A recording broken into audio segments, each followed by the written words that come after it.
നമസ്കാരം. Global റിപ്പോർട്ടറിന്റെ walkie ടോക്കിയിലേക്ക് സ്വാഗതം. ഇറാന്റെ ആണവ കേന്ദ്രങ്ങൾ അമേരിക്ക ആക്രമിച്ചു. ഭൂഗർഭ ആണവ നിലയമായ ഫോർദോ, നാഥൻസ്, ഇസ്ഫഹാൻ എന്നീ ആണവ കേന്ദ്രങ്ങൾക്ക് മേൽ അമേരിക്കയുടെ B-2 ബോംബറുകൾ ബങ്കർ ബസ്റ്റർ ബോംബുകൾ ഉപയോഗിച്ച് നാമാവശേഷമാക്കിയിരിക്കുന്നു. ഇസ്രയേലും ഈ ദൗത്യത്തിൽ അമേരിക്കയ്ക്കൊപ്പം പങ്കുചേർന്നു. അമേരിക്കൻ ഉന്നത ഉദ്യോഗസ്ഥർക്കും സൈനിക മേധാവികൾക്കുമൊപ്പം വൈറ്റ് ഹൌസിലെ സിറ്റുവേഷൻ റൂമിലിരുന്ന് ഈ നടപടികൾക്ക് ട്രംപ് ലൈവായി സാക്ഷ്യം വഹിച്ചു. പിന്നീട് നടത്തിയ വാർത്താ സമ്മേളനത്തിൽ ഇസ്രയേലിനെയും അമേരിക്കയെയും നേരിടാൻ ആരുണ്ടടാ എന്ന് വെല്ലുവിളിക്കുന്ന തരത്തിൽ ഇതുകൊണ്ട് പഠിച്ചില്ലെങ്കിൽ ഇറാന്റെ സർവനാശത്തിലേക്ക് ഈ കാര്യങ്ങൾ വഴിവെക്കും എന്നുള്ള കാര്യം വളരെ വ്യക്തമായി തന്നെ ട്രംപ് പറഞ്ഞു. ഈ ആക്രമണത്തോടെ മിഡിൽ ഈസ്റ്റിലെ ആണവ ഭീഷണി ഇതോടെ ഒഴിഞ്ഞു എന്നാണ് ട്രംപ് പറഞ്ഞത്. എന്നാൽ ഇതോടെ തീർന്നോ എല്ലാം? അതോ മറ്റൊരു ലോക മഹായുദ്ധത്തിലേക്കുള്ള വഴിവെക്കലാണോ ഇത്? വാക്കി ടോക്കി ചർച്ച ചെയ്യുന്നു. ആദ്യം ശ്രീ ഷാജനിലേക്ക്. ശ്രീ ഷാജൻ, താങ്കൾക്ക് എന്ത് തോന്നുന്നു? നമ്മൾ വളരെ കുറെ ദിവസങ്ങളായിട്ട് ലോകം മുഴുവൻ ചർച്ച ചെയ്തുകൊണ്ടിരുന്ന ഒരു കാര്യത്തിന് ഒരു പരിധിവരെ ഒരു കൺക്ലൂഷൻ ആയിരിക്കുകയാണ്. ഇപ്പം ഈ വാർത്താ ചാനലുകളൊക്കെ പറഞ്ഞ ഒരു സ്റ്റേറ്റ്മെന്റ് എന്ന് പറയുന്നത് ഇറ്റ്സ് ദ കംപ്ലീഷൻ എന്നാണ് പറഞ്ഞത്. അപ്പോ പ്രസിഡന്റ് ട്രംപിന്റെ രാജ്യത്തോടുള്ള അഭിസംബോധനയിലും അദ്ദേഹം പറയാൻ ശ്രമിച്ച ഒരു കാര്യം അതാണ്, ഈ ന്യൂക്ലിയർ സൈറ്റ്സ്, അതായത് ഇറാന് ചുറ്റുമുള്ള മിഡിൽ ഈസ്റ്റ് രാജ്യങ്ങൾക്ക്, പ്രത്യേകിച്ച് ഇസ്രയേലിന് കഴിഞ്ഞ 40 വർഷങ്ങളായിട്ട് ഭീഷണിയായിരുന്ന ഈ ന്യൂക്ലിയർ സൈറ്റ്സ്, അത് അദ്ദേഹം പറഞ്ഞ വാക്കുകൾ എന്ന് പറയുന്നത് അത് കംപ്ലീറ്റ്ലി നശിപ്പിച്ചു എന്നാണ് പറഞ്ഞത്. ഓബ്ലിഗറേറ്റ് കംപ്ലീറ്റ്ലി എന്ന് പറഞ്ഞ് അത് തകർത്ത് കളഞ്ഞിരിക്കുന്നു, ഇനി അവിടെ ഒന്നും ശേഷിപ്പിച്ചിട്ടില്ല എന്നുള്ള നിലയിലാണ് പ്രസിഡന്റ് ട്രംപ് പറഞ്ഞത്. അപ്പൊ തീർച്ചയായിട്ടും എനിക്ക് തോന്നുന്നത് ഇത് GCC രാജ്യങ്ങൾക്കെല്ലാം ഇതിൽ സന്തോഷമാണ്. കാരണം അവരെ സംബന്ധിച്ചിടത്തോളം ഇത് അവർക്കൊരു ത്രെട്ടാണ്. എല്ലാ കാലവും ഇറാന് ഇങ്ങനെ ന്യൂക്ലിയർ വെപ്പൺസ് ഉണ്ട് എന്ന് പറഞ്ഞിരിക്കുന്ന അവർക്ക് ചുറ്റുമുള്ള സൗദിയൊക്കെ ഒരുപക്ഷെ വലിയ ഭയത്തിലായിരിക്കും കുറെ നാളായിട്ട് കഴിഞ്ഞുകൊണ്ടിരുന്നത്. ഹൗത്തീസിനെ യൂസ് ചെയ്ത് സൗദിക്കെതിരെയുള്ള ആക്രമണങ്ങള്. അപ്പം അങ്ങനെ അവർക്ക് ചുറ്റുമുള്ള മിഡിൽ ഈസ്റ്റ് രാജ്യങ്ങൾക്ക്, പ്രത്യേകിച്ച് ഇസ്രയേലിനെ സംബന്ധിച്ചിടത്തോളം ഇതൊരു വലിയ ആശ്വാസ വാർത്തയാണ്. പ്രസിഡന്റ് ട്രംപിന്റെ നേഷൻ അഡ്രസ്സിന് ശേഷം ഇസ്രായേൽ പ്രധാനമന്ത്രി ബെഞ്ചമിൻ നെതന്യാഹു അവരുടെ രാജ്യത്തെ അഭിസംബോധന ചെയ്ത ഒരു മെസ്സേജ്, വളരെ ഷോർട്ട് ആയിട്ടുള്ള ഒരു മെസ്സേജ് ഉണ്ടായിരുന്നു. പ്രസിഡന്റ് ട്രംപിന് നന്ദി പറയുന്നു. ലോകത്തിൽ അമേരിക്കയ്ക്കല്ലാതെ ഒരു രാജ്യത്തിനും ഇങ്ങനെ ഒരു പ്രവൃത്തി ചെയ്യാൻ പറ്റുകയില്ല. ഇസ്രയേലിന്റെയും അമേരിക്കയുടെയും ബന്ധം, വിശ്വാസം ഇതുവഴി വർദ്ധിക്കുകയാണ്.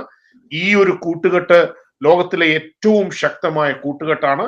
അത് ലോക സമാധാനത്തിലും മിഡിൽ ഈസ്റ്റിന്റെ സമാധാനത്തിനും വേണ്ടിയാണ് എന്ന നിലയിൽ ബെഞ്ചമിൻ നെതന്യാഹുവിന്റെ ഒരു സന്ദേശവും പുറത്തു വന്നു.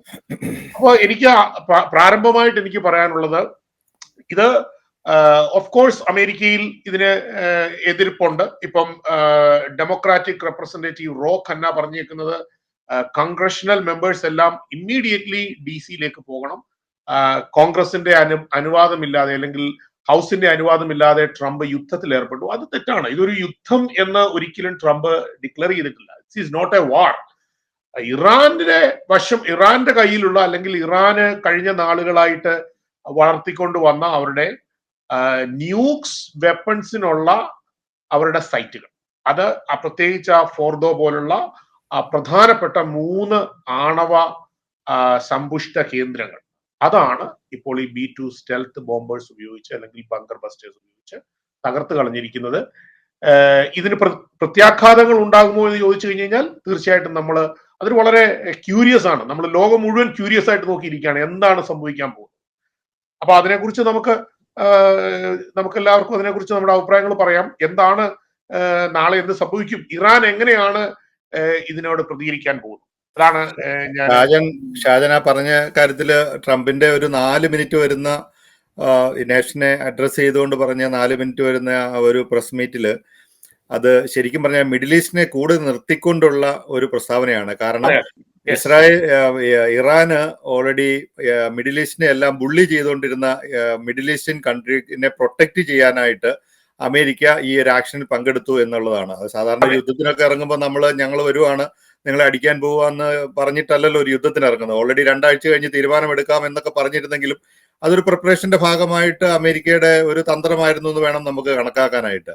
കാരണം B-2 സ്റ്റെൽത്ത് എയർക്രാഫ്റ്റുകൾ കൂടെ തന്നെ ടോം ഹോക്ക് എയർക്രാഫ്റ്റുകളും ഈ യുദ്ധത്തിൽ പങ്കെടുത്തിട്ടുണ്ട്. ഒരുപക്ഷെ ഈ ഇന്നലെ ഇറാനിലുണ്ടായ 5.2 എർത്ത്ക്വേക്ക് ഒരു റിപ്പോർട്ട് ചെയ്തിരുന്നു. അതൊക്കെ ചിലപ്പോൾ ഒരുപക്ഷെ ഇതിന്റെ ഭാഗമായിട്ടുണ്ടായതായിരിക്കാം. ഇത് എപ്പോൾ നടന്നു, ഇത് അമേരിക്കയിൽ നിന്ന് പോയി അവിടെ ബോംബ് ചെയ്തിട്ട് അമേരിക്കയിലേക്ക് തിരിച്ചു വന്നു എന്നൊക്കെ ചില റിപ്പോർട്ടുകളിൽ പറയുന്നത് കേട്ടു. അതൊക്കെ വളരെ തെറ്റായ കാരണമാണ്. അമേരിക്കയ്ക്ക് ഓൾറെഡി ഇറാന് ചുറ്റും ഉള്ള നിരവധി താവളങ്ങളുണ്ട്. അവിടേക്ക് ഓൾറെഡി ഇതൊക്കെ വിന്യസിച്ച് കഴിഞ്ഞിരുന്നു. അവിടുന്ന് പോയിട്ടാണ് ഈ പ്രധാനപ്പെട്ട ഫോർഡാം, നേതൻസ്, പിന്നെ പെർഹാം എന്ന് പറയുന്ന 3 ആണവ കേന്ദ്രങ്ങളും ഏകദേശം നശിപ്പിച്ചു എന്ന് തന്നെ പുള്ളി വളരെ വ്യക്തമായിട്ട് പറഞ്ഞിട്ടുണ്ട് എന്ന്. പക്ഷെ അമേരിക്കയുടെ ഒരു സ്ട്രാറ്റജി എന്ന് പറയുന്നത് ഒരു കാരണവശാലും ഈ ഒരു യുദ്ധത്തിൽ പങ്കെടുക്കുകയില്ല എന്നുള്ള ഒരു ധാരണയായിരുന്നു പൊതുവെ കൊടുത്തിരുന്നത്. ട്രംപ് അങ്ങനെയൊക്കെ പറഞ്ഞെങ്കിലും ട്രംപ് പറയുന്നതിന്റെ നേരെ ഓപ്പോസിറ്റ് ആയിരിക്കും പ്രവർത്തിക്കാൻ പോകുന്നതെന്നാണ് ഒരുപക്ഷെ ലോകരാജ്യങ്ങളൊക്കെ പ്രതീക്ഷിച്ചിരുന്നത്. കാരണം ഇസ്രായേൽ പലതവണ അമേരിക്കയുടെ യുദ്ധത്തിൽ പങ്കുചേരണം എന്ന് പലതവണ അഭ്യർത്ഥിച്ചിരുന്നു. പക്ഷെ അതിനൊന്നും വളരെ പോസിറ്റീവായിട്ടുള്ള ഒരു തീരുമാനമൊന്നുമില്ല. അമേരിക്ക ഇങ്ങനെ ഒരു യുദ്ധത്തിലേക്ക് അല്ലെങ്കിൽ ഒരു ആക്ഷനിലേക്ക് പോകണമെങ്കിൽ ഹൗസ് ഓഫ് റെപ്രസെന്റേറ്റീവ്സിന്റെയോ സെനറ്റിന്റെയോ ഒക്കെ ഒരു തീരുമാനമില്ലാതെ ഈ യുദ്ധത്തിലേക്ക് പോകുമെന്ന് ലോകരാജ്യങ്ങൾ ആരും പ്രതീക്ഷിച്ചിട്ടുണ്ടാവില്ല. പക്ഷെ അമേരിക്ക അതിന് ഉള്ള എല്ലാ പരിപാടികളും കൃത്യമായിട്ട് പ്ലാൻ ചെയ്ത് 2 ആഴ്ച തീരുമാനങ്ങൾ എടുത്ത് മുന്നോട്ട് പോകുമെന്ന് പറഞ്ഞാലും ഇസ്രായേൽ തുടങ്ങി വെച്ച ഈ ഒരു കാര്യത്തില് പല ലോകരാജ്യങ്ങളും ഇതുമൊക്കെ ആയിട്ട് വളരെ കൃത്യമായിട്ടുള്ള പ്ലാനിങ്ങിന് കൂടിയാണ് ഇറാന്റെ ഒരു ആണവശേഷിനെ നിശേഷം നശിപ്പിക്കാനായിട്ടുള്ള തീരുമാനം പ്രധാനപ്പെട്ട ലോകരാജ്യങ്ങളെല്ലാം എടുത്തിട്ടുണ്ട്. അതിനെ കൂടുതലായിട്ട് നിർത്തുക എന്ന് പറഞ്ഞാൽ അതിന്റെ ഒരു ചലഞ്ച് വരാൻ സാധ്യതയുള്ള മിഡിൽ ഈസ്റ്റേൺ രാജ്യങ്ങൾ, നിങ്ങൾ ആ മിഡിൽ ഈസ്റ്റേൺ രാജ്യങ്ങൾക്ക് പ്രൊട്ടക്ട് ചെയ്യാനായിട്ട് വേണ്ടി മാത്രമാണ് ഞങ്ങൾ ഇങ്ങനെ ഒരു പരിപാടിക്ക് ഇറങ്ങി തിരിച്ചു എന്ന് പറയുന്നുണ്ട്. പക്ഷെ ഒരു കാര്യം കൂടി ട്രംപ് പറഞ്ഞിട്ടുണ്ട്, ഇതിപ്പം ഇന്നത്തെ ഒരു ആക്ഷൻ കൊണ്ട് മാത്രം ഇത് അവസാനിക്കാനുള്ള സാധ്യത കാണുന്നില്ല. ഇനി അനേകം ടാർഗറ്റുകൾ ഇനിയും ബാക്കി നിൽപ്പുണ്ടെന്നുള്ള ഒരു വാക്കുകൂടി പ്രസിഡന്റ് ഓൾറെഡി പറഞ്ഞിട്ടുണ്ട്. അത് പറഞ്ഞേക്കുന്നത് പുള്ളി ആദ്യം പറഞ്ഞത് ഇത് ഇവിടെ കൊണ്ട് അവസാനിക്കണം എന്നുള്ളതാണ് എന്റെ ആഗ്രഹം എന്ന് ഞാൻ വിശ്വസിക്കുന്നു. അങ്ങനെ പറഞ്ഞു. ഇത് ഇവിടെ കൊണ്ട് തീർന്നു, നമ്മളിത് നശിപ്പിച്ചു, ഇവിടെ കൊണ്ട് തീർന്നു. തീർന്നില്ല എങ്കിൽ എന്ന് പറഞ്ഞു കഴിഞ്ഞാൽ അദ്ദേഹം ഉദ്ദേശിച്ചത് ഇറാൻ റിറ്റാലിയേറ്റ് ചെയ്താൽ ഇറാൻ ഉണ്ടാകാൻ പോകുന്ന ഭവിഷ്യത്ത് ഇറാൻ ചിന്തിക്കുന്നതിന് അപ്പുറത്തേക്കുള്ള ഒരു ഭവിഷ്യത്താണ് എന്ന് ട്രംപ് പറഞ്ഞു. അപ്പം ഇപ്പൊ ഞാനൊരു ന്യൂസ് ഞാൻ കണ്ടു.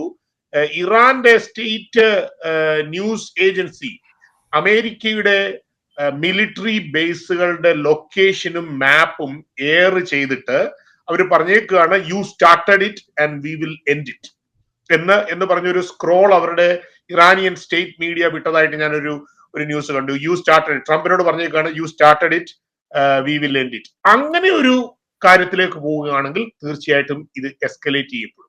എസ്കലേറ്റ് ചെയ്യാനുള്ള സാധ്യതയുണ്ട്. കാരണം എന്നാണെങ്കിലും ഇറാൻ ഒരു ചെറിയ പ്രത്യാക്രമണമെങ്കിലും നടത്താതെ, കാരണം അമേരിക്കയുടെ ചുറ്റുവട്ടത്തുള്ള ഇറാൻ എന്ന രാജ്യത്തിന് ചുറ്റുവട്ടത്തുള്ള വ്യോമതാവളങ്ങളിൽ എവിടെയെങ്കിലും ഒക്കെ ചില ആക്രമണങ്ങളൊക്കെ അഴിച്ചുവിടാനും അതിനുള്ള പദ്ധതികളൊക്കെ ഓൾറെഡി അവർ തയ്യാറാക്കിയിട്ടുണ്ടായിരിക്കും. പക്ഷെ അവരുടെ ഒരു എയർ സ്ട്രൈക്ക് ചെയ്യാനുള്ള കപ്പാസിറ്റി എത്രമാത്രം ഉണ്ട് അതൊക്കെ വളരെ കാര്യമായിട്ട് തന്നെ ഇസ്രായേൽ അടിച്ച് നശിപ്പിച്ചിട്ടുണ്ട്.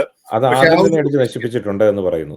അതായത് ഇപ്പം ഇറാൻ അടിക്കണമെങ്കിൽ ആദ്യം തന്നെ ഇസ്രായേൽ അതിനുള്ള ഒരു കളം ഒരുക്കി കൊടുത്തിട്ടുണ്ട്. അതായത് അവരുടെ മിസൈൽ ലോഞ്ചിങ് പാഡുകൾ തകർത്തിട്ടുണ്ടെന്ന് പറയുന്നു.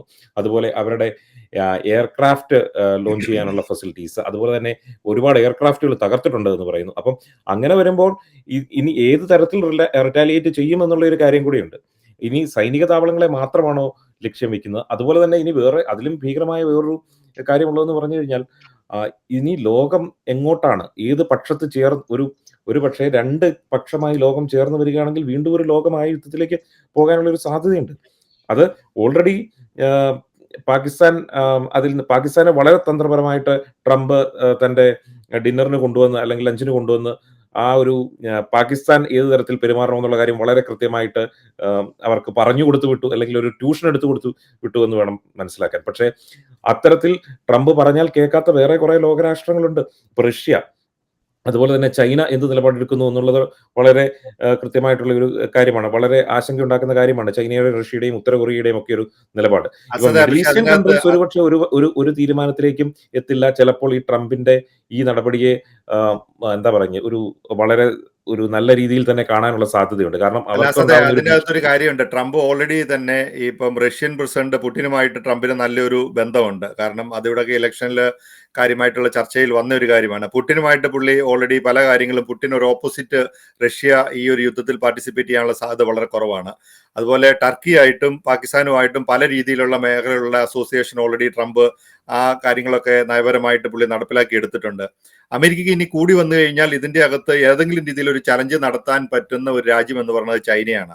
ആ ചൈനയുടെ ഒരു ഇന്റർവെൻഷൻ ഇതിൻ്റെ അകത്ത് വരാനുള്ള സാധ്യത ഓൾറെഡി ചൈന ഇപ്പോൾ ഈ നമ്മുടെ ഈ വാറിൻ്റെ അകത്ത് അമേരിക്കയുമായിട്ട് ഓൾറെഡി ടാക്സിൻ്റെ അകത്ത് വന്ന ഒരു പ്രശ്നങ്ങൾ കൊണ്ട് കൂടുതൽ കാര്യമായി ഇടപെടാനുള്ള സാധ്യത കുറവാണ്. ബാക്കിയുള്ള രാജ്യങ്ങളൊന്നും കൗണ്ട് ചെയ്യാൻ ഒരു യുദ്ധത്തിലേക്ക്, അമേരിക്ക ഇടപെടുന്ന ഒരു യുദ്ധത്തിലേക്ക് ചാടി വീഴാനുള്ള ഒരു സാധ്യതയൊക്കെ വളരെ കുറവാണ്. ആ ഒരു ഭാഗങ്ങളൊക്കെ ട്രംപ് പല കാര്യങ്ങൾ കൊണ്ടും ട്രംപ് എടുത്തിട്ടുണ്ട്. പിന്നെ ട്രംപിന് ഇതിനകത്ത് ഇപ്പം ഇതിന്റെ മൈനോറിറ്റി കമ്മീഷന് ഹക്കീം എന്ന് പറയുന്ന സെനറ്റർ ഓൾറെഡി ഇതിനെതിരെ വളരെ ഒരു എതിരായിട്ടുള്ള പ്രസ്താവന, ഇതിൽ വരുന്ന എല്ലാ പ്രത്യാഘാതത്തിന്റെയും ഈ യുദ്ധവുമായിട്ടുണ്ടാകുന്ന എല്ലാ പ്രത്യാഘാതങ്ങൾക്കും ഉത്തരവാദി പ്രസിഡന്റ് ആയിരിക്കും എന്നുള്ള രീതിയിലുള്ള ഒരു പ്രസ്താവന ഓൾറെഡി നടപ്പിലാക്കി പറഞ്ഞിട്ടുണ്ട്. അങ്ങനെയുള്ള ചില പ്രശ്നങ്ങൾ ആഭ്യന്തരമായിട്ടുണ്ടാകുന്ന ചില എതിർപ്പുകളല്ലാതെ, പക്ഷേ അമേരിക്കയെ സംബന്ധിച്ചിടത്തോളം ഈ പ്രസിഡന്റിന്റെ ഒരു അധികാരത്തിന് മേളിലൊന്നും വരാൻ പോകുന്നില്ല. സെനറ്റിലും ഹൗസ് ഓഫ് റെപ്രസെന്റേറ്റീവിലും റിപ്പബ്ലിക്കൻ പാർട്ടിക്ക് ഭൂരിപക്ഷം ഉള്ളത് കൊണ്ട് തന്നെ ആ രീതിയിലുള്ള ഒരു എതിർപ്പൊന്നും ഈ ട്രംപിന്റെ ആക്ഷന് വരാൻ സാധ്യതയില്ല. പക്ഷേ ഈ തുടക്കം എന്നുള്ള നിലയിൽ ഈ ഇറാന്റെ ഒരു റിട്ടാലിയേഷൻ ഉണ്ടാകാനുള്ള സാധ്യതയുണ്ട്. അതനുസരിച്ച് ഇത് നാളെയോ നാളെ കഴിഞ്ഞോ അവസാനിക്കാനുള്ള സാധ്യത കാണുന്നില്ല. എനിവേ യൂറോപ്യൻ രാഷ്ട്രങ്ങൾ നേരത്തെ തന്നെ ചർച്ച തുടങ്ങി വെച്ചത് കൊണ്ട് ആ ഒരു ഭാഗത്തേക്ക് പോകാനുള്ള സാധ്യതയും കാണുന്നുണ്ട്. പക്ഷെ എന്നാണേലും ഇതൊരു കുറച്ചു ദിവസം കൂടെ ഈ ഒരു ആക്രമണം നമുക്ക് പ്രതീക്ഷിക്കാം. കാരണം അമേരിക്കയുടെ എല്ലാ സൈനിക ശേഷിയും ഇറാനെ വട്ടമിട്ട് ഓൾറെഡി തന്നെ ഡിപ്ലോയ് ചെയ്തിട്ടുണ്ട്. കാരണം ഈ ടോം ഹോക്ക് ഫൈറ്റർ ജെറ്റുകളും ഒക്കെ ഇതിനകത്ത് പങ്കെടുത്തു എന്ന് പറയുമ്പം B-2 സ്റ്റെൽത്ത് എയർക്രാഫ്റ്റ് മാത്രമല്ല, അപ്പോൾ അമേരിക്കയുടെ എല്ലാവിധ റിസോഴ്സസും ഓൾറെഡി ഇറാന് ചുറ്റുമുണ്ട്. ഇസ്രായേലൊക്കെ വളരെ കൃത്യമായ പ്ലാനിങ്ങോട് കൂടി തന്നെയാണ് ഈ ഒരു യുദ്ധത്തിൽ പങ്കെടുത്തതെന്നാണ് തോന്നുന്നത്. ഇത് ഇങ്ങനെയൊക്കെ പറയുമ്പോഴും നമ്മൾ ഈ 2 വീക്സ് സമയം എടുത്തത് പ്രിപ്പറേഷൻ ആണെന്ന് ഇപ്പൊ നിങ്ങൾ എല്ലാവരും തന്നെ പറഞ്ഞു.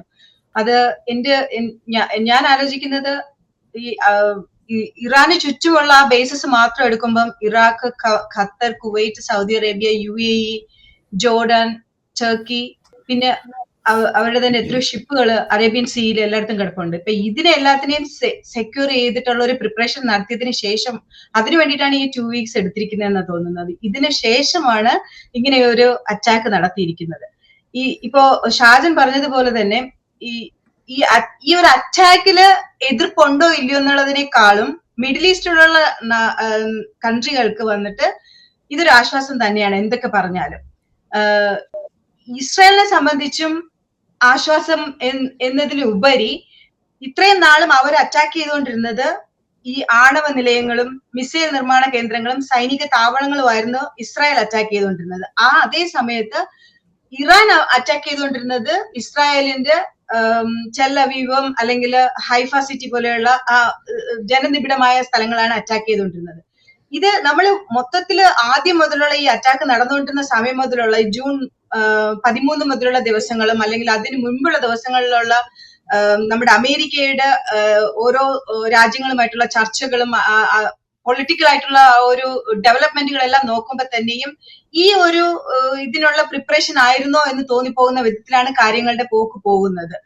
ഇപ്പൊ പ്രസിഡന്റ് പറഞ്ഞിരിക്കുന്നത് പോലെ തന്നെ ഇതിപ്പോ I may do it or may not do it എന്നാണ് ആദ്യം പറഞ്ഞത്. പക്ഷെ ഹി ഡിഡ് ഇറ്റ് എന്ന മാതിരിയാണ് ഇപ്പൊ വന്നിരിക്കുന്നത്. സോ അതിപ്പോ എത്രമാത്രം നമ്മളിപ്പോ ഒരു സാധാരണ ഒരു പൗരൻ എന്ന നിലയിൽ നമ്മൾ ഇവിടെ നിന്ന് ചിന്തിക്കുമ്പോഴത്തേനും ഇപ്പൊ നമ്മുടെ ജിൻസ് പറഞ്ഞ പോലെ ഇത് ഒരു ദിവസത്തേക്കോ അല്ലെങ്കിൽ ഒരാഴ്ച കൊണ്ടോ തീരുവോ എന്ന് തോന്നുന്ന മാതിരിയാണോ എന്ന് നോക്കിക്കഴിഞ്ഞാല് അങ്ങനെയാണെങ്കിൽ ഇറാഖിന്റെ യുദ്ധം ഇറാഖ് വാർ ഒരാഴ്ച കൊണ്ട് തീർക്കാം അല്ലെങ്കിൽ 2 ആഴ്ച കൊണ്ട് തീർക്കാം എന്ന് പറഞ്ഞ് നമ്മൾ സ്റ്റാർട്ട് ചെയ്തതാണ്. ഞാനിത് ഇതായിട്ട് പറയുന്നതല്ല, പക്ഷെ അത് എത്ര ദിവസം എടുത്തു, അതിന്റെ ഭവിഷ്യത്തുകൾ എന്തൊക്കെയായിരുന്നു, പിന്നെ അതുപോലെ അഫ്ഗാൻ വാർ, പിന്നെ ലിബിയയിൽ നടന്നത്, ലെബനനിൽ നടന്നത്, ഇതൊക്കെ നമ്മൾ ചിന്തിക്കുമ്പോഴത്തേനും ഈ ഒരു ഇത് വേണമായിരുന്നു എന്ന് ചോദിച്ചു കഴിഞ്ഞാൽ വേണമായിരുന്നു, അതൊരു സൈഡിൽ നിന്ന് നോക്കുമ്പോ ഇത് വേണ്ടിയത് തന്നെയായിരുന്നു.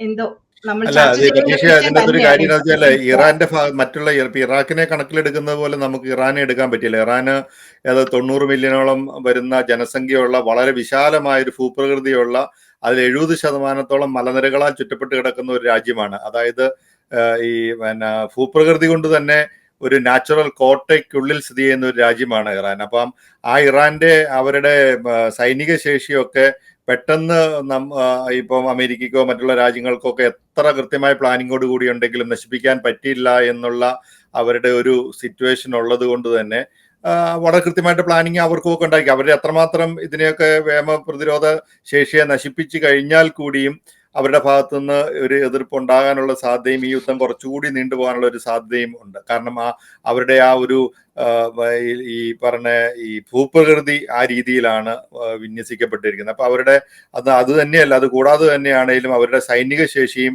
അത്രമാത്രം അണ്ടർ എസ്റ്റിമേറ്റ് ചെയ്യാൻ പറ്റുന്ന ഒരു സൈനിക ശേഷി അല്ല ഇറാനുള്ളത്. അപ്പൊ ഇങ്ങനെയുള്ള കാരണങ്ങൾ കൊണ്ട് തന്നെ അവരുടെ ഒരു പ്രതിരോധം ഉണ്ടാകാനുള്ള സാധ്യതയുണ്ട്. അപ്പൊ യുദ്ധം കുറച്ചുകൂടി നീണ്ടുപോകാനുള്ള സാധ്യതയുണ്ട്. ഇതിന്റെ റിട്ടലിയേഷൻ എങ്ങനെയൊക്കെയാണ് അമേരിക്കയെയോ അല്ലെങ്കിൽ ചുറ്റുമുള്ള രാജ്യങ്ങളിലെയോ അല്ലെ അമേരിക്കയുടെ വ്യോമതാവളങ്ങളുള്ള മിഡിൽ ഈസ്റ്റേൺ രാജ്യങ്ങളെയോ ഒക്കെ ബാധിക്കുക എന്നുള്ളത് നമുക്ക് പെട്ടെന്ന് ഒറ്റയടിക്ക് പറയാൻ പറ്റുകയില്ല. നമുക്ക് അതിനെ അണ്ടർ എസ്റ്റിമേറ്റ് ചെയ്യാൻ പറ്റുകയില്ല. ഇതിനകത്തിലുള്ള വേറൊരു കാര്യം എന്ന് പറയുന്നത്, ഇറാനിൽ ഓൾറെഡി അവിടെ ഒരു സിവിൽ ഇഷ്യൂ നടക്കുന്നു. അവിടെ അകത്ത് തന്നെ ഒരു ആഭ്യന്തര പ്രശ്നം നടന്നുകൊണ്ടിരിക്കുകയാണ്. അവിടുത്തെ ഒരു നല്ല മജോറിറ്റി ആളുകൾക്ക് അവിടുത്തെ ഈ തിയോക്രാറ്റിക് ഗവൺമെന്റ്, അതായത് ഈ മതത്തിൽ അടിസ്ഥാനമായ മതത്തിലൂന്നിയുള്ള ഈ സംവിധാനത്തോട് അവിടുത്തെ ആളുകൾക്ക് വിയോജിപ്പാണ്. അത് നമ്മൾ കാണാൻ തുടങ്ങിയിട്ട് കുറെ നാളായി. തെരുവുകളിലെ ആളുകളെല്ലാം തെരുവുകളിലാണ്, സ്ത്രീകളെല്ലാം തെരുവുകളിലാണ്. അവർക്ക് 1970-കളിൽ ഉണ്ടായിരുന്ന ഇറാനിലേക്ക് അവർക്ക് തിരിച്ചു പോകണം എന്ന് ശക്തമായിട്ട് വാദിക്കുന്ന ഒരു കൂട്ടം ആളുകളുണ്ട്. അപ്പൊ എനിക്ക് തോന്നുന്നത് ഇതിനകത്തിൽ ഇപ്പൊ ഞാനൊരു കാര്യം പറയാം. ഇപ്പൊ നമ്മള് ഇപ്പൊ അമേരിക്കയെ വെറുക്കുന്നവർക്ക് അല്ലെങ്കിൽ അമേരിക്കയെ എതിർക്കുന്നവർക്കും വെറുക്കുന്നവർക്കും അത് തുടർന്നുകൊണ്ടിരിക്കാം, അതിനകത്തിൽ കുഴപ്പമൊന്നുമില്ല. പക്ഷേ അമേരിക്കയെ സംബന്ധിച്ചിടത്തോളം ഒരു കാരണവശാലും നമ്മളാരും ഇത് ഈ ലോക രാജ്യങ്ങൾക്കൊക്കെ ഒരു സഹായം ചെയ്തു കൊടുക്കുകയാണ് എന്ന് മാത്രം ചിന്തിക്കാൻ മാത്രം മനുഷ്യരാരും ബുദ്ധിയില്ലാത്തവരൊന്നുമല്ല. പ്രത്യേകിച്ച് ട്രംപിനെ പോലെ ഒരു ട്രാൻസാക്ഷണൽ പ്രസിഡന്റ് അമേരിക്ക ഭരിക്കുന്ന ഉടനെ അമേരിക്ക തീർച്ചയായിട്ടും എന്തെങ്കിലും കാണാതൊന്നും ഒരു പണിക്കും പോകത്തില്ല. അപ്പൊ ആളുകൾ പറയാം അമേരിക്ക ഇത് ചെയ്തിട്ട് അവിടെ നോവില് കിട്ടാൻ ആയിരിക്കുമെന്നേ. എല്ലാവരും അങ്ങനെയല്ലേ. ഇത് ഈ രാജ്യങ്ങൾ തമ്മിലുള്ള ഡീൽസ് എന്ന് പറയുന്നത് ഇറ്റ് ഈസ് എ ബിസിനസ്. അപ്പൊ ഒരു ട്രാൻസാക്ഷണൽ ബേസിസിലാണ് എല്ലാ രാജ്യങ്ങളും പല കാര്യങ്ങളും ചെയ്യുന്നത്. അപ്പം US സംബന്ധിച്ചിടത്തോളം ഇറാനിൽ ഒരു റെജീം ചേഞ്ച് വന്നാൽ US അതിനകത്തിൽ നേരിട്ട് ഇടപെടത്തില്ല. പക്ഷെ അതിനുള്ള സാഹചര്യങ്ങളൊക്കെ ഒത്തുവരികയും ഇസ്രയേല് ഇറാനെ അവിടെ നിന്നുകൊണ്ട് ആക്രമിക്കുകയും ചെയ്തു കഴിഞ്ഞാൽ, ജിൻസ് പറഞ്ഞതുപോലെ ഒരു നേരിട്ടുള്ള ഒരു ലാൻഡ് വാറിലേക്ക്, കരയുദ്ധത്തിലേക്കൊന്നും പോയി ഇറാനിൽ പോയി ഇവിടുന്ന് അത് ഇപ്പോഴത്തെ സാഹചര്യത്തിൽ ട്രംപ് അത് ചെയ്യത്തുമില്ല. എനിക്ക് തോന്നുന്നില്ല ട്രംപിന് അതിന് താല്പര്യമില്ല. കാരണം എന്താണെന്ന് ചോദിച്ചു കഴിഞ്ഞാൽ ഇപ്പൊ ഞാൻ ഉൾപ്പെടെ അതിന് ഞാനും എതിരാണ്. നമ്മുടെ ഇവിടുത്തെ സൈനിക ശക്തി നമ്മൾ ഇറാഖിലും കുവൈറ്റിലും ഒക്കെ കൊണ്ടുപോയിട്ട് അഫ്ഗാനിസ്ഥാനിൽ പോയി യുദ്ധം ചെയ്ത പോലെ അങ്ങനെ ഒരു കാര്യത്തെ ഞാൻ കംപ്ലീറ്റ്ലി എതിർക്കുകയാണ്. കാരണം നമ്മുടെ പൈസ, ഈ ടാക്സ് മണി അങ്ങനെ കളയാനായിട്ട് ഇനിയും പറ്റില്ല. ബുഷ് അത് ചെയ്തു. ബൈഡൻ പോയിട്ട് അഫ്ഗാനിസ്ഥാനിൽ ആവശ്യമില്ലാത്തതെല്ലാം കാണിച്ച് ബില്യൺസ് ഓഫ് ഡോളേഴ്സ് അവിടെ നഷ്ടപ്പെടുത്തി. അപ്പൊ ട്രംപ് ഇനി അങ്ങനെ ഒരു മണ്ടത്തരം കാണിക്കും എന്ന് എനിക്ക് തോന്നുന്നില്ല. അതുകൊണ്ട് അങ്ങനെ ഒരു ഫേസ് ടു ഫേസ് വാറിലേക്ക് പോകാതെ അമേരിക്കയെ സംബന്ധിച്ചിടത്തോളം ഇവർ പറയുന്ന ഈ പ്രോക്സി വാർ ഉണ്ടല്ലോ, ഇസ്രയേൽ ഇറാൻ വാറ്, അല്ലെങ്കിൽ ഇസ്രയേലിനെ യൂസ് ചെയ്തുകൊണ്ട് ഇറാന്റെ ഇപ്പോഴത്തെ ഈ ന്യൂക്ലിയർ ത്രെട്ട് അവസാനിപ്പിക്കുകയും ഇറാനിലെ തിയോക്രാറ്റിക് ഗവൺമെന്റിനെ, മതപരമായ ഗവൺമെന്റിനെ മാറ്റി അവിടെ ഒരു ഡെമോക്രാറ്റിക് സർക്കാർ വരികയും ആ മിഡിൽ ഈസ്റ്റ് ഇൻഡോ പസഫിക് ഏരിയയിലുള്ള ഈ ഭീഷണി ഒഴിയുകയും ചെയ്തു കഴിഞ്ഞാൽ തന്നെ ട്രംപിനെ സംബന്ധിച്ചിടത്തോളം അത് വലിയ വിജയമാണ്. മിഡിൽ ഈസ്റ്റ് രാജ്യം. അതുകൊണ്ടാണല്ലോ ഇപ്പൊ സൗദി ആണെങ്കിലും ഇപ്പൊ ഖത്തർ ഹമാസിനെ ഭയങ്കരമായിട്ട് പ്രൊട്ടക്ട് ചെയ്തിരുന്ന ഒരു രാജ്യമാണ് ഖത്തർ. നേരെ അങ്ങ് മലക്കം പറഞ്ഞില്ലേ, ഇപ്പൊ ഒന്ന് എല്ലാവരോടും പറഞ്ഞ് പൊക്കോളാൻ പറഞ്ഞു. അപ്പൊ ഖത്തർ ആണേലും ബഹ്റൈൻ ആണേലും ഇവരൊക്കെ പുറമേ കാര്യങ്ങളൊക്കെ പറയുമെങ്കിലും ഇവരെ സംബന്ധിച്ചിടത്തോളം ഈ ത്രെട്ട് ഒഴിവായിട്ട് അവിടെ സമാധാനം ആഗ്രഹിക്കുന്നുണ്ട്. ഇവർക്ക് എല്ലാ കാലവും അസമാധാനത്തില് ഇങ്ങനെ ഡെയിലി യുദ്ധം അങ്ങനെ പറഞ്ഞു പോകാൻ ഇവർക്ക് ആർക്കും താല്പര്യമില്ല. കാരണം അവര് സൗദിയൊക്കെ ട്രില്യൺസ് ഓഫ് ഡോളേഴ്സിന്റെ ഡെവലപ്മെന്റ്സ് നടത്തിക്കൊണ്ടിരിക്കുകയാണ്. ഇപ്പൊ മിഡിൽ ഈസ്റ്റിൽ ഏറ്റവും കൂടുതൽ ഡെവലപ്മെന്റ് നടക്കുന്നത് സൗദിയിലാണ്. ട്രില്യൺസ് ഓഫ് ഡോളേഴ്സിന്റെ ഡെവലപ്മെന്റ്. അപ്പൊ അവരിതൊന്നും ചുമ്മാ ചെയ്യത്തില്ല. അപ്പൊ അവർക്ക് സമാധാനപരമായിട്ട് ബിസിനസ് ഒക്കെ ചെയ്ത് ഫ്ലറിഷ് ചെയ്യണമെന്ന് താല്പര്യമുള്ളിടത്തോളം കാലം ഇങ്ങനെ അവർക്ക് നേരെയും ആ റീജിയന് നേരെയുമുള്ള ത്രെട്ടിനെ ഇല്ലാതാക്കാൻ എനിക്ക് തോന്നുന്നു അവരൊക്കെ മനസ്സുകൊണ്ടും ശക്തി കൊണ്ടും ഒക്കെ സപ്പോർട്ട് ചെയ്യുമെന്നുള്ളതാണ് എന്റെ ചിന്ത. അല്ല, ഇത് മാത്രമല്ല, ആ ഏരിയയിൽ ഇപ്പൊ ഷാൻചേട്ടൻ പറഞ്ഞ പോലെ തന്നെ ആ ഏരിയയിൽ ആർക്കാണ് ഇത്തരം ഒരു ആണവായുധം നിർമ്മിക്കാനുള്ള യുറേനിയവും അങ്ങനെയുള്ള ധാതുക്കൾ ഉള്ളത്, അല്ലെങ്കിൽ അവരുടെ കൈവശം അത്തരം ധാതുക്കളുണ്ട്, അവരതിനുള്ള പരീക്ഷണങ്ങൾ നടത്തുന്നു. അപ്പം ഇറാൻ എന്ന് പറയുന്ന രാജ്യത്തിന്റെ നമ്മൾ എടുത്തു കഴിഞ്ഞു കഴിഞ്ഞാൽ ആ രാജ്യത്തിന്റെ ഒരു എന്താ മുമ്പ് ജിൻസേട്ടൻ പറയണ്ടേ, ആ ഒരു അതിന്റെ ഒരു ഭൂപ്രദേശത്തിന്റെ ഒരു സവിശേഷത, നേരിട്ട് ലാൻഡ് വഴി ആക്രമിക്കുക എന്ന് പറയുന്നത് അതിന്റെ ചുറ്റുമുള്ള മൗണ്ടൻസും ഒക്കെ അതിന് കറക്റ്റായിട്ട് പ്രൊട്ടക്ട് ചെയ്തൊരു എന്താ പറയുന്നത് ഒരു നടുക്കാണ് ഇത് ഇരിക്കുന്നത്. അതുകൊണ്ട് ഒരു പെട്ടെന്ന് അങ്ങോട്ടൊരു ലാൻഡ് വഴിയുള്ള ആക്രമണം നടക്കുകയില്ല. അപ്പോൾ അത്തരം രാജ്യത്ത് വളരെ സുരക്ഷിതമായിട്ടിരുന്ന് ഇത്തരം ആണവോർജ പദ്ധതികൾ നടപ്പിലാക്കാൻ ശേഷിയുള്ള ഒരു രാജ്യം, അതായത് 90,000 മേൽ 9 ലക്ഷത്തിന് മേൽ സൈനിക ശക്തിയുള്ള ഒരു രാജ്യം, അത്തരത്തിൽ ഉള്ള ഒരു രാജ്യം ഇത്തരം ഒരു ആണവ സമ്പുഷ്ടീകരണം നടത്തുമ്പോൾ ആ രാജ്യത്തിന് അതിന്റെ എല്ലാവിധ സംരക്ഷണങ്ങളും പ്രകൃതി ഒരുക്കി കൊടുക്കുന്ന ഒരു രാജ്യം അവര് അത് ചെയ്യുന്നു. ആ രാജ്യത്തെയാണ് ഇപ്പോൾ അമേരിക്ക നേരിട്ടടിച്ചിരിക്കുന്നത്. ഇത് വേറൊരു കാര്യം കൂടിയുണ്ട്.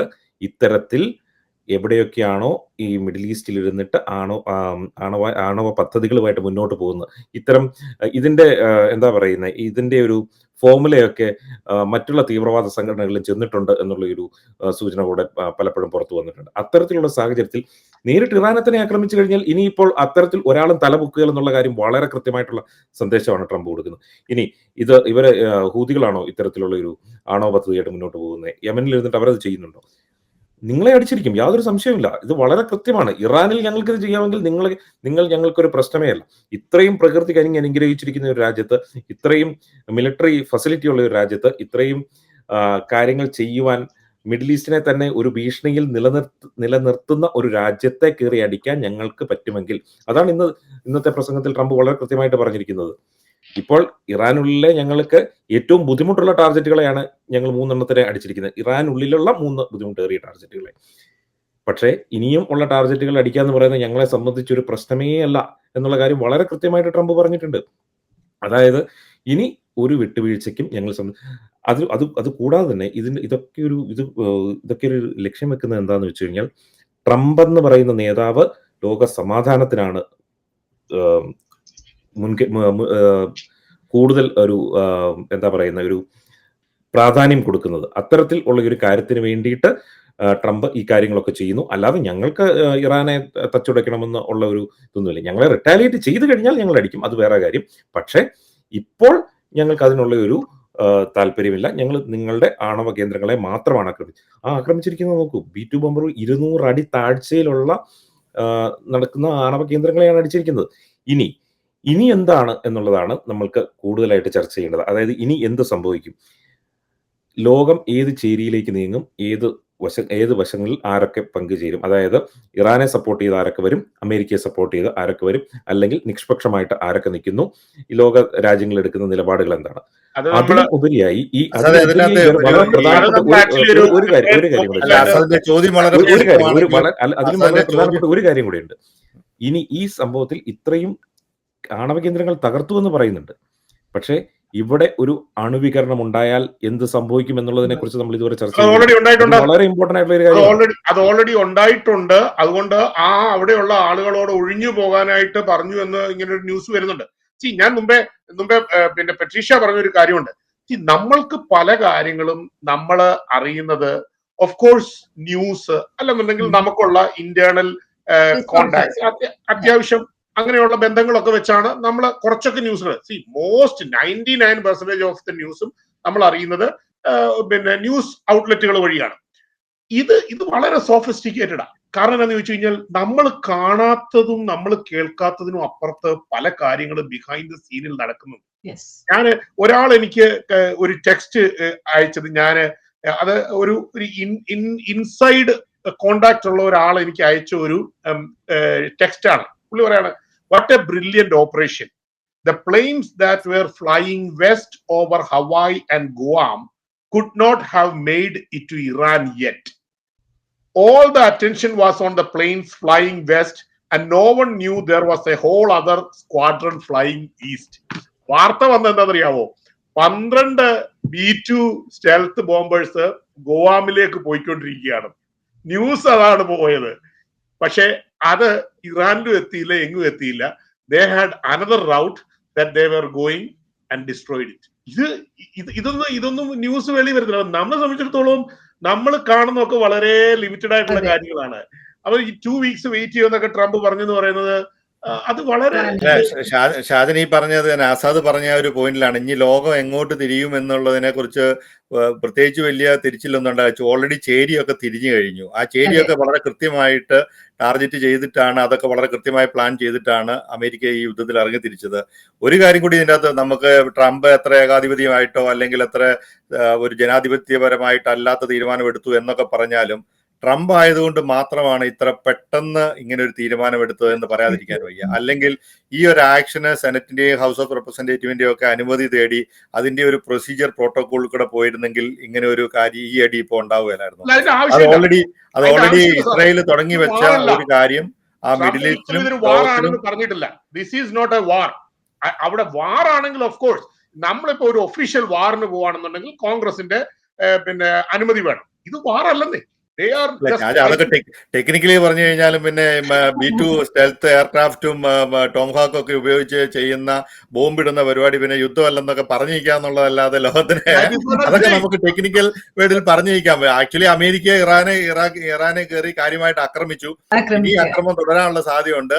ഇനി അവരുടെ ഇസ്രായേൽ അടിച്ചതിന്റെ ബാക്കി എവിടെയെങ്കിലും ഒക്കെ ഇസ്രായേലിന്റെ അടി ഏക്കാത്ത സ്ഥലങ്ങളിലൊക്കെ കാര്യമായിട്ടുള്ള അറ്റാക്ക് ഉണ്ടാകാനുള്ള സാധ്യതയുണ്ട്. സദാമിന് പറ്റിയ അതേ രീതിയിൽ തന്നെ ഖമനേയിനെ എന്തുകൊണ്ട് ഇസ്രായേൽ വെറുതെ വിട്ടു എന്നുള്ളത് വളരെ കൃത്യമായിട്ടുള്ള കാര്യമാണ്. കാരണം അദ്ദേഹം ഒരു മത നേതൃത്വം നൽകുന്ന ഒരു പ്രഭാഷകനായിട്ട് അദ്ദേഹത്തെ ആരാധിക്കുന്ന ഒരു വലിയ വിഭാഗം ജനങ്ങളുണ്ട്. അതുകൊണ്ട് ആദ്യം തന്നെ അദ്ദേഹത്തെ കയറി അടിച്ച് അദ്ദേഹത്തെ തട്ടിക്കളഞ്ഞിട്ട് ആ ഒരു ജനവികാരത്തെ എതിരാക്കണ്ട എന്നുള്ളത് കൊണ്ട് മാത്രമാണ് ഇസ്രായേൽ വിചാരിച്ചു കഴിഞ്ഞാൽ വളരെ കൃത്യമായിട്ടും അതേപോലെ എനിക്ക് തോന്നുന്നു ഇസ്രായേലിന്റെ മൊസാദിന്റെ ഏറ്റവും കൂടുതൽ ഓപ്പറേഷൻ ഉള്ള ഒരു രാജ്യം എന്ന് പറയുന്നത് ഇറാനാണ്. ഇറാന്റെ ഒരു നല്ല ശതമാനം ലീഡർഷിപ്പിലും മൊസാദിന്റെ ആൾക്കാരൊക്കെ കടന്നുകൂടിയിട്ടുണ്ട്. അതുപോലെയുള്ള ഓപ്പറേഷനാണ് അവർ നടത്തിക്കൊണ്ടിരിക്കുന്നത്. അപ്പൊ ഇത് ചെയ്യാത്ത മനഃപൂർവ്വം ട്രംപ് പറഞ്ഞ പോലെ ഇതെല്ലാം ടാർഗറ്റ് ചെയ്തിട്ടുണ്ട്. ഒരുപക്ഷെ ഇനിയിപ്പം ഈ ഖമനേയിനെ തട്ടിക്കളഞ്ഞാൽ പോലും ലോകത്തിന് മുന്നിലേക്ക് അത് വരാനുള്ള സാധ്യത പോലും വളരെ കുറവാണ്. കാരണം ജനവികാരത്തെ എതിരാക്കാൻ അവർ താല്പര്യപ്പെടുന്നില്ല. എനിവേ ആ റെജീം ചേഞ്ച് ചെയ്യാനുള്ള സാധ്യതയുണ്ട്. കാരണം ജനങ്ങൾ ഓൾറെഡി വളരെ ഹാപ്പി ആയിട്ടുള്ള പല പ്രകടനങ്ങളും എത്രമാത്രം അടിച്ചമർത്തപ്പെട്ടാലും അതിനുള്ളൊരു സാഹചര്യം പേർഷ്യ എന്ന് പറയുന്ന വളരെ വികസിതമായിട്ടുണ്ടായിരുന്ന ഒരു രാജ്യത്ത് ആ ഒരു മത അധിഷ്ഠിതമായിട്ടുള്ള ഒരു ഭരണകൂടത്തെ തച്ചെറിയാനുള്ള തുടച്ചു മാറ്റാനുള്ള ഒരു പ്രയത്നത്തിൽ അമേരിക്കയും ഇസ്രായേലും ഒക്കെ ഒരു നേതൃത്വം കൊടുത്തു എന്നേ പറയാൻ പറ്റുള്ളൂ. അതിന്റെ ഒരു പൂർത്തീകരണം എന്ന് പറയുന്നത് ഇറാനിലെ ജനങ്ങളുടെ ഭാഗത്തു നിന്നായിരിക്കും ഉണ്ടാകാൻ പോകുന്നത്. അതൊക്കെ വളരെ കൃത്യമായിട്ടുള്ള, അതുകൊണ്ട് വേൾഡ് ലെവലില് അമേരിക്കയ്ക്കെതിരായിട്ടോ അല്ലെങ്കിൽ അങ്ങനെ ഒരു വേൾഡ് ഓർഡറിലൊന്നും വലിയ കാര്യമായിട്ടുള്ള ചേഞ്ച് വരാൻ സാധ്യതയില്ല. ആ world order already Trump change ചെയ്ത് കഴിഞ്ഞു. കാരണം ട്രംപ് പ്രസിഡന്റായി സ്ഥാനം ഏറ്റെടുത്തപ്പോൾ തന്നെ അമേരിക്കയുടെ ഒരു സിസ്റ്റം, അമേരിക്ക ആരെയാണ് ആദ്യം സംസാരിക്കുന്നത്, ആരെയാണ് വൈറ്റ് ഹൗസിലേക്ക് ഇൻവൈറ്റ് ചെയ്യുന്ന ആ ഒരു ഓർഡറൊക്കെ ട്രംപ് ഓൾറെഡി തിരുത്തി കഴിഞ്ഞു.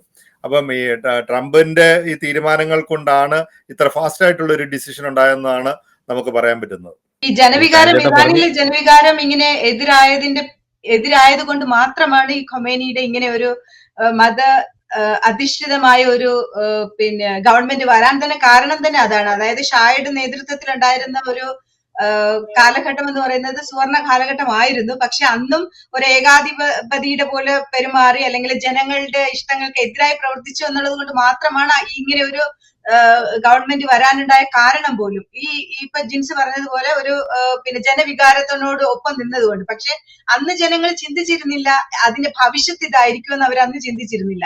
ഇത് ഇന്നിപ്പോ വീണ്ടും തിരിച്ച് അത് കറങ്ങി വീണ്ടും ഈ ബൂമറാങ് പോലെ വീണ്ടും തിരിച്ചു വന്നിട്ട് ജനങ്ങൾ വീണ്ടും അതിന് റീതിങ്ക് ചെയ്യുകയും ഇപ്പോ ഈ അമേരിക്കയിൽ ഇരുന്നുകൊണ്ട് തന്നെ ഷാ ഭരണകൂടത്തിന്റെ അനന്തരാവകാശികൾ അതിന് വേണ്ടിയിട്ടുള്ള പ്രിപ്പറേഷൻസ് ഒക്കെ സ്റ്റാർട്ട് ചെയ്ത് കഴിഞ്ഞു. അവർ അതിനായിട്ടുള്ള ഇന്റർവ്യൂസ് ഒക്കെ കൊടുക്കുന്നുണ്ട്, റൈറ്റിംഗ്സ് ഒക്കെ കൊടുക്കുന്നുണ്ട്.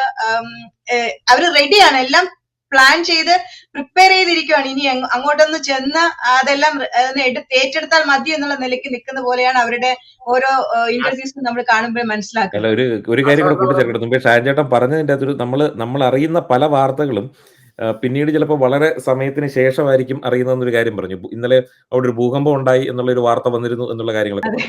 പക്ഷെ അതിനോട് ചേർത്തൊരു കാര്യം കൂടെ പറയേണ്ടത്, ഇന്നലെ ഈ ഭൂകമ്പമൊക്കെ ഉണ്ടായ ശേഷവും ഈ ഒരു ആക്രമണത്തിന്റെ സമയം നമുക്കറിയത്തില്ല. ഇന്നലെ വൈകിട്ട് നമ്മുടെ ഇവിടുത്തെ ന്യൂയോർക്ക് ടൈം ഒരു പ്രാദേശിക സമയം ഒരു 7:30 ശേഷം പിന്നെ ഇസ്രായേലിലേക്ക് ഇറാനിൽ നിന്ന് വലിയ കാര്യമായ ആക്രമണങ്ങളൊന്നും വന്നിട്ടില്ല എന്നുള്ള കാര്യം കൂടെ വളരെ ശ്രദ്ധിക്കേണ്ടതാണ്. അവിടെ നിന്ന് ഇങ്ങോട്ടൊരു മിസൈലോ ഒന്നും അതിനുശേഷം വന്നിട്ടില്ല. ഇന്ന് വളരെ ശാന്തമായൊരു അന്തരീക്ഷമായിരുന്നു ഇസ്രായേലിൽ ഉണ്ടായിരുന്നതെന്നാണ് നമുക്ക് അവിടെ നിന്നുള്ളൊരു വാർത്തയൊക്കെ നോക്കിക്കഴിഞ്ഞാൽ കാണുന്നത്. അവിടെ നിന്ന് ഇവിടെ നിന്നൊക്കെ കുഞ്ഞു കുഞ്ഞു മിസൈലുകളൊക്കെ വന്നിട്ടുണ്ട്.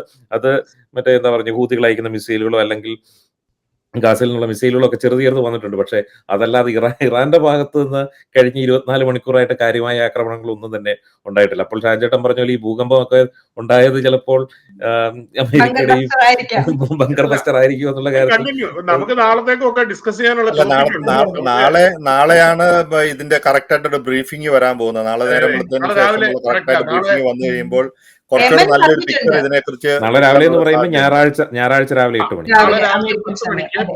അസത് ഇതിനകത്ത് ഈ ട്രംപിന്റെ 51ാമത്തെ സ്റ്റേറ്റ് എന്ന നിലയിൽ കാനഡയുടെ ഒരു അഭിപ്രായം കൂടി രേഖപ്പെടുത്തിക്കൊണ്ട് നമുക്ക് കാനഡ എന്നുള്ള രാജ്യം എന്നുള്ള നിലയ്ക്ക് ഞങ്ങൾ അഭിപ്രായം രേഖപ്പെടുത്തും. പക്ഷെ 51ാമത്തെ സംസ്ഥാനമാകാൻ ഞങ്ങൾക്ക് തീർത്തും താല്പര്യമില്ല.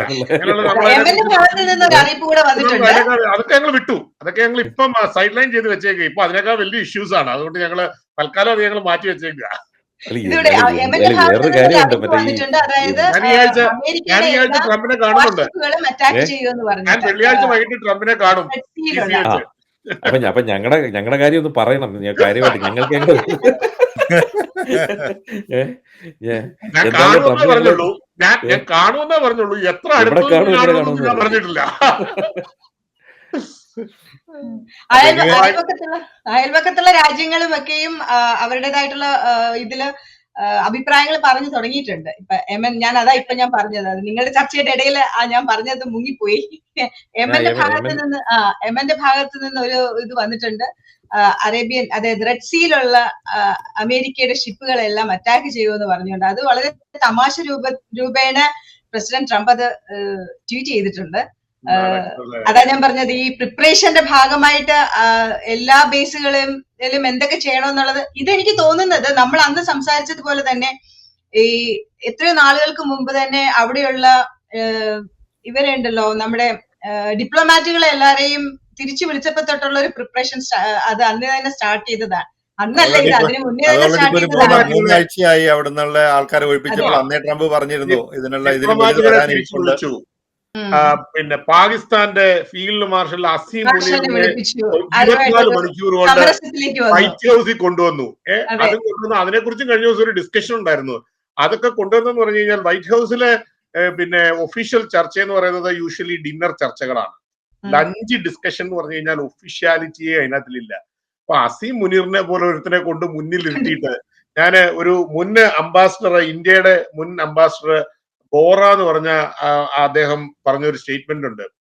അസീം മുനീറിനെ കൊണ്ടുവന്ന് ലഞ്ച് റൂമിലിട്ട് കഥ കടച്ചിട്ട് അവിടെ എന്തൊക്കെയാ ഡിസ്കഷൻ നടന്നതെന്ന് ആർക്കും അറിയത്തില്ല. അവന്റെ പാന്റ് ഊരിയോന്ന് പോലും അറിയത്തില്ല. പുള്ളി പറഞ്ഞ സ്റ്റേറ്റ്മെന്റ് അതാണ്.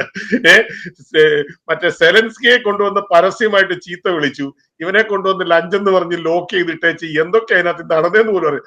അപ്പം ദേവർ ഗെറ്റിംഗ് റെഡി. മനസ്സിലായി? ഇന്ത്യക്ക് ശക്തമായ എതിർപ്പുണ്ട്. അത് നമുക്ക് വേറൊരു ടോപ്പിക്കാണ്, നമുക്ക് പിന്നെ സംസാരിക്കാം അതിനെ കുറിച്ച്. ഇന്ത്യക്ക് ശക്തമായ എതിർപ്പുണ്ട് പിന്നെ ആ അസീം മുനീറിനെ കൊണ്ടുവന്നതിന്. പക്ഷെ ട്രംപിനെ സംബന്ധിച്ചിടത്തോളം അമേരിക്ക ഫസ്റ്റ് എന്ന് പറയുന്നതാണ് ട്രംപിന്റെ സ്ട്രാറ്റജി, അതാണ് പുള്ളിയുടെ പോളിസി. അതിനുവേണ്ടി പുള്ളിക്കാരൻ ഇന്ത്യയെ വെറുപ്പിക്കുന്നൊന്നുമില്ല. ഒരിക്കലും ഇന്ത്യയുമായിട്ടുള്ള സ്ട്രാറ്റജിക് പാർട്ണർഷിപ്പിനകത്തിൽ ഒരു ബ്രേക്ക് ഒന്നും വരുത്തില്ല. പക്ഷെ പുള്ളിയെ സംബന്ധിച്ചിടത്തോളം അത് ഷാജൻ ആ ഒരു ടോപ്പിക്കിലേക്ക് കടക്കണ്ട. കാരണം ഇന്ത്യ വെറുപ്പിക്കേണ്ടെന്ന് പറഞ്ഞു കഴിഞ്ഞാൽ എന്നിട്ട് നമുക്ക് നാളെ കണ്ടിന്യൂ ചെയ്യാം. നാളത്തെ ബ്രീഫിംഗ്, നാളെ രാവിലത്തെ ബ്രീഫിംഗ് കഴിഞ്ഞ് കഴിയുമ്പോൾ ചീഫ് ഓഫ് സ്റ്റാഫ് ചേർന്ന ഒരു ഇതും ഇതിനോട് ചേർത്ത് വായിക്കേണ്ട ഒന്നാണെന്നാണ് എനിക്ക് തോന്നുന്നത്. കാരണം നാളെ ഡിസ്കസ് ചെയ്യാം. നമുക്ക് നാളെ തീർച്ചയായിട്ടും അടുത്തൊരു എപ്പിസോഡിൽ ഡിസ്കസ് ചെയ്യാം. കാര്യങ്ങളാണ് തീർച്ചയായിട്ടും. അപ്പം well begin is half done എന്ന് പറയുന്ന പോലെ നമുക്ക് ഈ അമേരിക്കയുടെ ഈ ആക്രമണത്തെ അങ്ങനെ പറഞ്ഞ് അവസാനിപ്പിക്കാം. പ്രതീക്ഷിക്കാം. ലോകത്ത് സമാധാനം പുലരട്ടെ. നമുക്കാർക്കും യുദ്ധം ഒന്നും നമ്മളാരും ആഗ്രഹിക്കുന്നില്ല. നമുക്ക് സമാധാനം വേണം. പക്ഷേ അമേരിക്കയുടെ ഇപ്പൊ ട്രംപിന്റെ ഒരു സ്ലോഗനാണ് പീസ് ത്രൂ സ്ട്രെങ്ത്. തീർച്ചയായിട്ടും ശക്തി കാണിക്കാതെ സമാധാനം ഉണ്ടാവില്ല.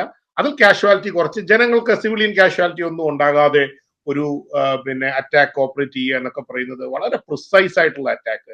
അത് തീർച്ചയായിട്ടും അമേരിക്ക പോലുള്ള ഒരു രാജ്യത്തിന് മാത്രമേ കഴിയത്തുള്ളൂ. ഒരു സംശയവും വേണ്ട കാര്യത്തിൽ. അപ്പം തീർച്ചയായിട്ടും സമാധാനം ഉണ്ടാകട്ടെ. ഇതുകൊണ്ട് ഇറാന് ഒന്ന് ശാന്തമാകുമെന്ന് നമുക്ക് പ്രതീക്ഷിക്കാം. ആയില്ല എങ്കിൽ കൂടുതൽ പ്രശ്നങ്ങളിലേക്ക് പോകും. അങ്ങനെ ഉണ്ടാകാതിരിക്കട്ടെ നമുക്ക് പ്രാർത്ഥിക്കാം. അപ്പൊ നാളെ കാണാം. Thank you. നമസ്കാരം.